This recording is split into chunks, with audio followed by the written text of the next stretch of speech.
চিরকাল ধরে যা অনর্পিত ছিল কেউ কাউকে দেয়নি মহারাজ, সেটা দেওয়ার জন্য অনর্পিত চরিং চিরাত করুণা অবতীর্ণ কল। অনর্পিত বস্তু প্রদান করার জন্যই, দান করার জন্যই করুণা করে কলিযুগ অবতীর্ণ হলেন, করুণা অবতীর্ণ কল। সমর্পিতু, সমর্পণ করতে কি? উন্নত উজ্জ্বল রসা। তো উন্নত উজ্জ্বল রস কোনটা? রসই বা কি? আর সেই রসের মধ্যে উন্নত রসই বা কোনটি? এটি তো জানার বিষয়। এই রস বিষয়ক আলোচনা মহাপ্রভুর সঙ্গে হয়েছিল কার? কার হয়েছে? রামানন্দ রায়। বিদ্যানগরে রামানন্দ রায়ের সঙ্গে রস বিষয়ক পর্যালোচনা করতে গিয়ে মহাপ্রভু বলেছেন, রামানন্দকে জিজ্ঞেস করেছেন, রামানন্দ উত্তর দিয়েছেন। দেখুন, এখানে কিন্তু মহাপ্রভু পাঠক নন, মহাপ্রভু কি? শ্রোতা। ওই জন্য আমি কালকে বললাম, মহাপ্রভু আপনাদের আসনটি সমলঙ্কৃত করেছেন, মহাপ্রভু আমাদের আসনটি সমলঙ্কৃত করেননি।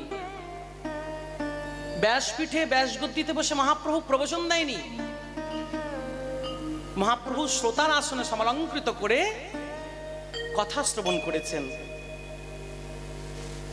তাই রামানন্দ রায় কি বলছে? শান্ত দাস্য সখ্য বাৎসল্য মধুর পঞ্চ রসের মধ্যে সবথেকে উৎকৃষ্ট রস কোনটি?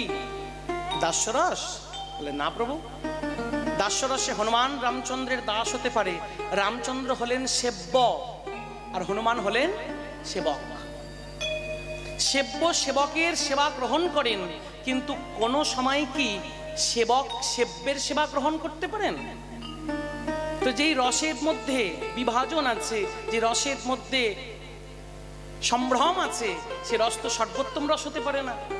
তাই প্রভু সখ্য রস দাস্য রসের থেকে উত্তম, ঠিক আছে? কারণ সখ্যর মধ্যে, সখার মধ্যে কোনো সম্ভ্রম নেই।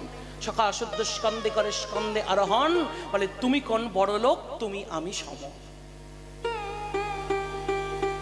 তাহলে প্রভু দাস্যের মধ্যে সম্ভ্রম আছে, সখ্যের মধ্যে সম্ভ্রম নেই।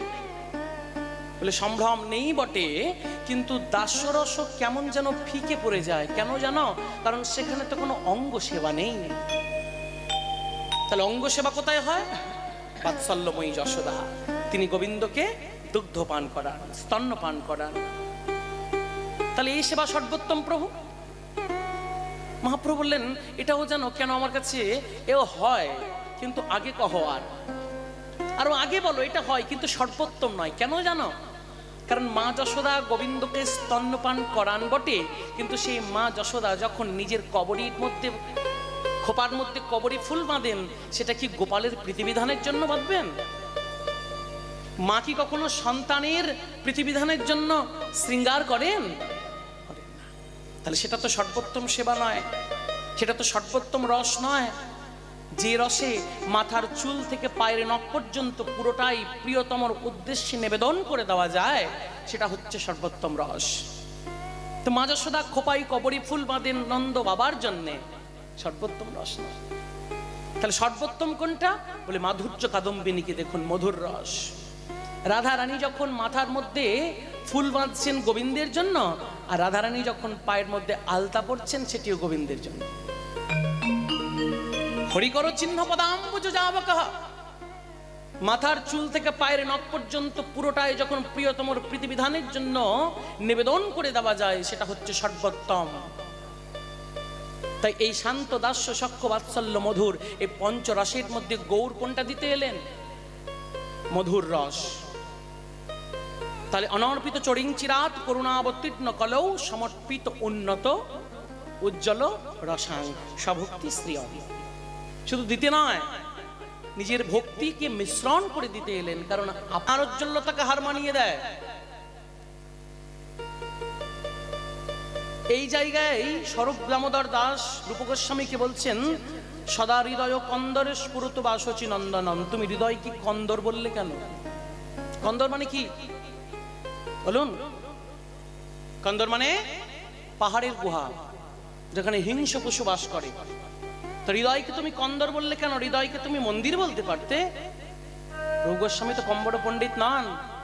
আমাদের সারা বাংলার জমিদার যে ছিলেন, তার আমলে সনাতন গোস্বামী এবং রূপ গোস্বামী প্রধানমন্ত্রী এবং অর্থমন্ত্রীর কার্যকলাপ নির্বাহ করতেন। তিনিও কম্পর পণ্ডিত নন। চিন্তা করুন, যবন শাসিত সাম্রাজ্যে হিন্দু ব্রাহ্মণের ছেলে হচ্ছে প্রধানমন্ত্রী এবং অর্থমন্ত্রী, ভাবা যায়? ভাবতে পারেন? তারা বলেন তৎকালীন সমাজে নিশ্চয়ই তাদের থেকে উৎকৃষ্ট পণ্ডিত আর কেউ ছিলেন না বলেই নির্বাচন করা হয়েছে। মহাপ্রভুকে বললেন, শোনো প্রভু। সর্বদামোদার দাস প্রভুকে বললেন, শুনুন প্রভু, হৃদয়কে কন্দর বলার তাৎপর্য কি? হৃদয় মন্দির ছিল বটে, যখন মাতৃগর্ভে ছিলাম তখন তো বুঝতাম না কাম কাকে বলে, লোভ কাকে বলে, ক্রোধ কাকে বলে, মোহ মাশ্চর্য কাকে বলে। তখন হৃদয়টা মন্দির ছিল, কিন্তু যেই জগতে জন্মগ্রহণ করলাম, ওই যে দৈবী হে সাগুণ মায়া মম মায়া দরত্বয়া মামে বো যে প্রপদ্যন্তে মায়ামেতাম তরন্তিতে। মায়া আমাকে এমন ভাবে আগ্রাস করলো যে চিত্তরূপী কন্দরের মধ্যে কাম, ক্রোধ, লোভ, মদ, মোহ, আশ্চর্যরূপী 6 প্রকার হিংস্র পশু বাস করতে লাগলো। তো প্রভু, যেখানে হিংস্র পশু বাস করে সেটাকে কি মন্দির বলা যায়? মন্দির বলা যায়?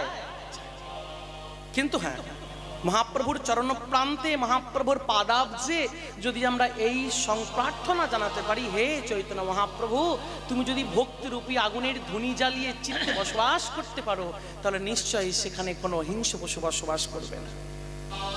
সদাহৃদয় কন্দরে স্ফুরতুবা শচীনন্দন, হে শচীনন্দন গৌরহরি, তুমি আমার চিত্তের মধ্যে বসবাস করো।